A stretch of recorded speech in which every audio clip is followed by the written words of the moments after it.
what are the essentials of life, of your life? Among those most important to me, those I would not willingly live without, are family, the right to protect that family, as well as freedom from oppression, especially the oppression of the state.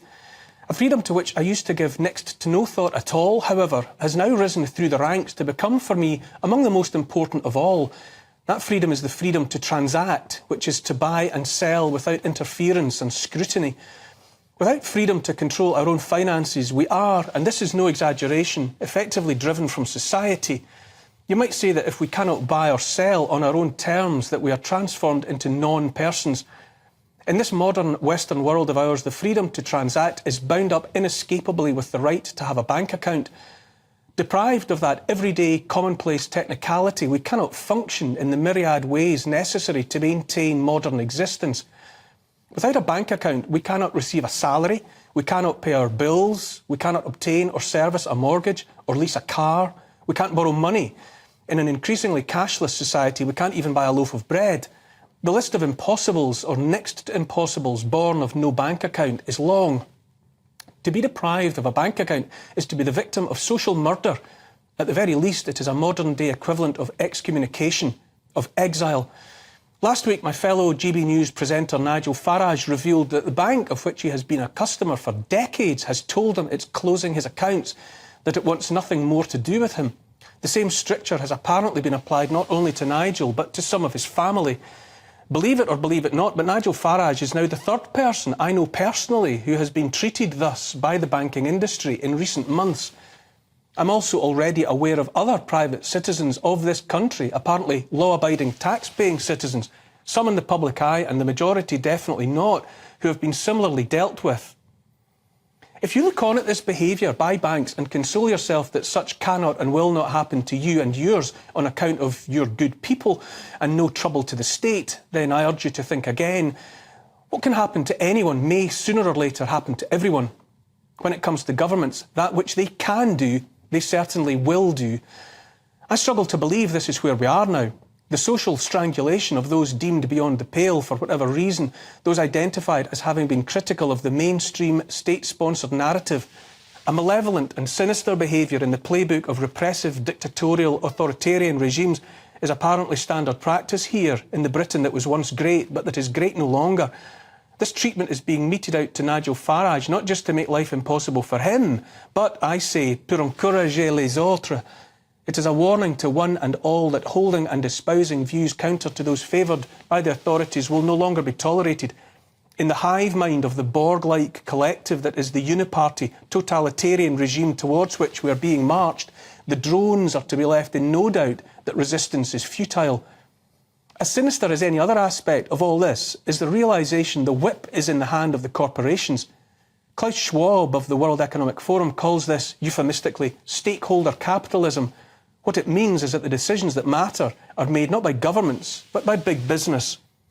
And big business is answerable only to its owners, owners who long ago decided that borders and sovereign individuals are inconvenient. So far so bureaucratic, but simply put, they're messing with us, those ideologues and their sock puppets. Indeed, diligently and perversely, they're finding every last way to mess with us. There are multiple motives for this messing with us, but the most important is the intention to divide, to set individual against individual, tribe against tribe. Always the aim is to have us at each other's throats, so we overlook the malevolence coming from the state. Look at what we're being bullied into accepting as normal thought and action, and at what we are told to reject as wrong-think. Being protective of family and children is deemed wrong-think. Being an advocate of freedom is labelled right-wing, as if right-wing even means anything anymore, which it doesn't, being no more than mud for slinging. Approving of Brexit, just being ambivalent about Brexit, is deemed wrong-think. Knowing there are only two sexes and that change from one to the other is impossible is wrong-think. To declare Christian faith is infinitely more likely to attract condemnation than claiming women have penises. Elsewhere, it seems we are to accept men stripping off and dancing near naked or in bondage gear among gatherings of children. A march for Pride Month in New York City last week was underscored by the chanting of "We're here, we're queer, we're coming for your children." Why would any adult think that an appropriate thing to say? Once upon a time, in the movie adaptation of Chitty Chitty Bang Bang, the child catcher, complete with giant net, was only a fairy tale terror, also the stuff of nightmares. As recently as 2008, the child catcher was voted among the 50 most vile movie villains by Entertainment Weekly. In 2023, a generation of children might be invited to contemplate the child catcher for real, out there in the street and coming closer. Reclaim Party MP Andrew Bridgen sought to initiate a bill to ensure schools would inform parents if their children were identifying as the opposite sex, what they call social transitioning, perhaps embarking on the road that ends in the removal of genitals and breasts. A majority of MPs of all stripes struck Bridgen's efforts down before it could get out of the starting blocks. Labour MP Ben Bradshaw described Bridgen's intentions, which is to say letting parents know if their children are living alternative lives at school, as despicable. Despicable.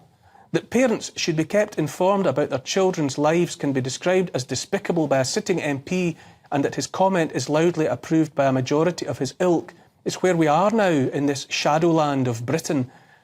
Despicable was a noteworthy choice of words, given that Bradshaw's use of it came soon after a teacher at Rye College in East Sussex used the same while trying to humiliate and silence a young girl who refused to accept a fellow pupil's decision to identify as a cat. Bradshaw sought to dismiss Bridgen as a conspiracy theorist, despite the ever-growing number of young people coming forward to express bitter regret at having been coaxed and or encouraged by adults through a process that left them mutilated, sterilised and condemned to shortened, lesser lives at increased risk of persistent infections.